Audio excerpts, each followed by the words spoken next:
Hello everyone, आप सभी का फिर से टीवीएल कोचिंग के EC2 परिवार में बहुत बहुत स्वागत है। तो दोस्तों, जैसे ही BCEC बोर्ड द्वारा बिहार ITI इंट्रेंस एग्जाम का रिजल्ट घोषित किया गया है, तैसे ही सारे स्टूडेंट्स में जो एक खलबली मची हुई है रैंक कार्ड को लेकर कि आखिर रैंक कार्ड क्या है, और जिस तरह का रैंक कार्ड हम डाउनलोड कर पा रहे हैं उसमें उन लोगों को काफ़ी परेशानियां हो रही है, काफ़ी कन्फ्यूजन क्रिएट हो रहा है। यानी कि समझ नहीं आ रहा है कि कितना रैंक में हमारा एडमिशन होगा या फिर नहीं होगा। तो उन्हीं सारी बातों का जो है यहाँ पे सॉल्यूशन लेकर आए हैं हम, और इस वीडियो को अंत तक देखिएगा क्योंकि इसमें इसी सारी बातों को जो है हम समझाएंगे। तो फर्स्ट ऑफ ऑल जो है हमारे पास एक रैंक कार्ड है एक स्टूडेंट्स का, तो उसी रैंक को लेकर हम यहाँ पे आपको समझाने का प्रयास करते हैं। तो आई होप आप इस वीडियो को अंत तक देखिएगा। और हाँ दोस्तों, चैनल पर नए हैं तो सब्सक्राइब करके बेल आइकन को भी ऑन कर लीजिएगा, ताकि आने वाले और भी अदर वीडियो का नोटिफिकेशन जो है सबसे पहले आप तक जाएगा और आप आसानी से देख पाइएगा, क्योंकि हम इसी तरह के वीडियो जो है इस चैनल पे प्रोवाइड कराते रहते हैं। तो यहाँ पे माय डियर रैंक कार्ड की बात करते हैं, तो आप देख पा रहे होंगे रैंक कार्ड में जो है फर्स्ट ऑफ ऑल जो दे रखा हुआ है वो आपका रोल नंबर दे रखा हुआ है। और ये रोल नंबर जो है आपके एडमिट कार्ड पर जो था वही दे रखा होता है। तो रोल नंबर जो है आपका समझ में आ रहा होगा कि एडमिट कार्ड पर जो रोल नंबर होता है वही है। ठीक है, 2 नंबर में रजिस्ट्रेशन नंबर है। फर्स्ट ऑफ ऑल हम लोग माय डियर यहाँ पर रैंक कार्ड समझने वाले हैं, उसके बाद रैंक पे रिलेटेड जो भी बातें होगी वो भी हम लोग करेंगे। और थर्ड नंबर में जो है नेम ऑफ कैंडिडेट, यानी कि कैंडिडेट का क्या नाम था, गुड्डू कुमार है तो गुड्डू कुमार है। ठीक है, उसके बाद फादर्स नेम है तो फादर्स नेम दे रखा हुआ है, मदर्स नेम था मदर्स नेम दे रखा हुआ है।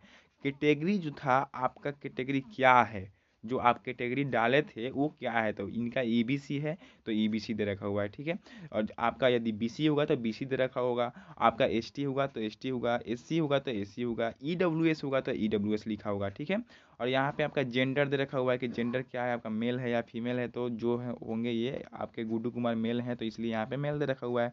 उसके बाद अगले ऑप्शन में आप देखिएगा तो अगले ऑप्शन में आपको डेट ऑफ बर्थ दे रखा हुआ है, जो आपका डेट ऑफ बर्थ था वही है। और इनका अब ITI डिस्ट्रिक्ट नेम जो था, नेम जो है वो क्या है, तो वो आपका समस्तीपुर 22 है, यानी कि 22 है। समस्तीपुर 22 जो है इनका डिस्ट्रिक्ट नेम है, यानी कि जिस डिस्ट्रिक्ट से बिलोंग्स करते हैं उस डिस्ट्रिक्ट का नाम जो है समस्तीपुर है। तो यहाँ पे समस्तीपुर से ये बिलोंग्स करते हैं, और ये जो आपका रैंक है वो समस्तीपुर डिस्ट्रिक्ट के पे ही आधारित है। अब हम बात करते हैं माय डियर यहाँ पे कैटेगरी में आप देखिएगा तो यहाँ पे आपको देख रहा हुआ डिस्ट्रिक्ट वाइज कैटेगरी, क्या my dear, district wise category. तो यहाँ पे district wise category rank, sorry, district wise rank का मतलब ये है कि आपके डिस्ट्रिक्ट, आपके ज़िले में जितने स्टूडेंट हैं उसमें आपका स्थान कितना है, और उसी में आपका जो है अनरिजर्व में कितना स्थान है, और आपके पर्सनल एक जो है कैटेगरी है EWS EBC या फिर BC उसमें कितना है।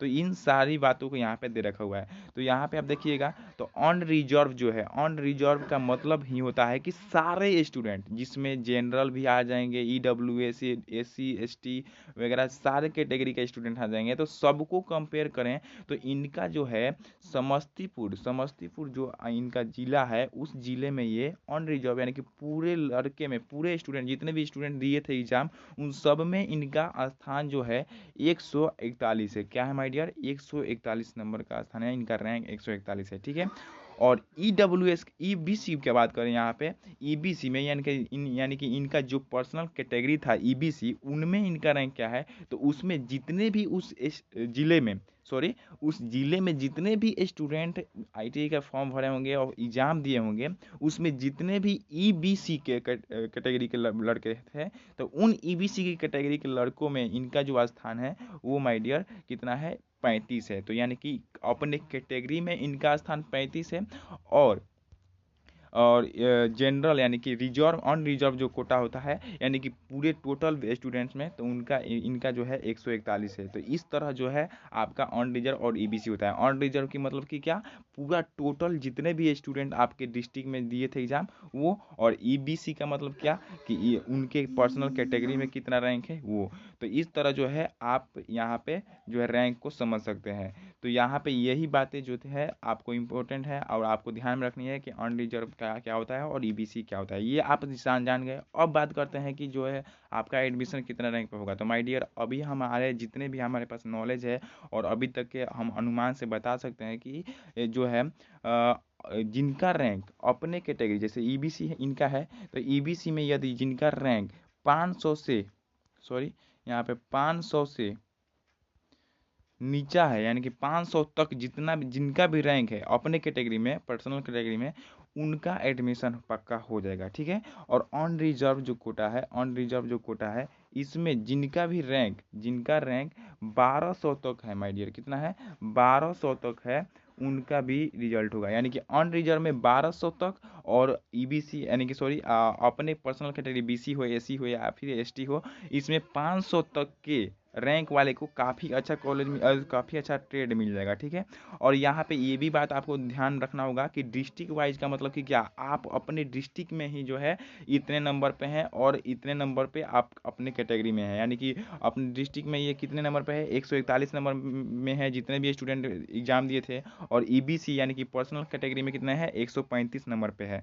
तो इस तरह जो है आपका रैंक कार्ड रिलीज कर किया जाता है डिस्ट्रिक्ट वाइज। और डिप्लोमा वाला जो होता है, जिसे पॉलिटेक्निक बोला जाता है, तो वो होता है आपके बिहार, पूरे बिहार यानी ये स्टेट वाइज कितना आपका रैंक है वो होता है। लेकिन ये आईटीआई और बिहार पॉलिटेक्निक में यही अंतर है कि बिहार पॉलिटेक्निक जो होता है वो आपका क्या होता है, वो पूरा बिहार वाइज होता है, बिहार वाइज रैंक रिलीज करता है, और ये डिस्ट्रिक्ट वाइज रिलीज करता है। यानी कि आपका डिस्ट्रिक्ट यानी आपके पर्सनल आपके ज़िले में कितना रैंक है वो आपको ये दर्शाता है।